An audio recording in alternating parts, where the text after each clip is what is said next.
ఉన్న బంగారాన్ని విడిపించి ఆ రోజు ఆన్లైన్ రేటుకే మేము కొంటాం. Sharma gold company.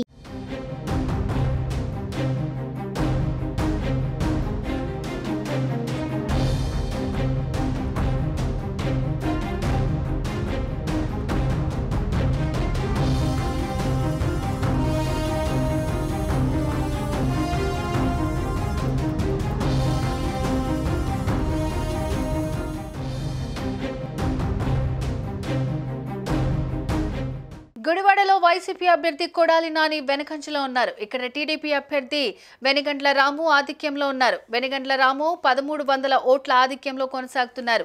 మాజీ మంత్రి కొడాలి నాని వెనకంజలో ఉన్నారు. అయితే కొడాలి నాని కౌంటింగ్ కేంద్రం నుంచి వెళ్లిపోయారు. మరోవైపు టీడీపీ సంబరాల్లో మునిగిపోయింది. ఇక మైలవరంలో టీడీపీ అభ్యర్థి వసంత కృష్ణ ప్రసాద్ ఆధిక్యంలో ఉన్నారు. ఇక నగరిలో మంత్రి రోజా వెనకంజలో ఉన్నారు.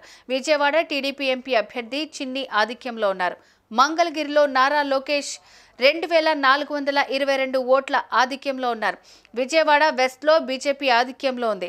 తొలి రౌండ్లో సుజనాకి 2422 ఓట్ల లీడ్ వచ్చింది.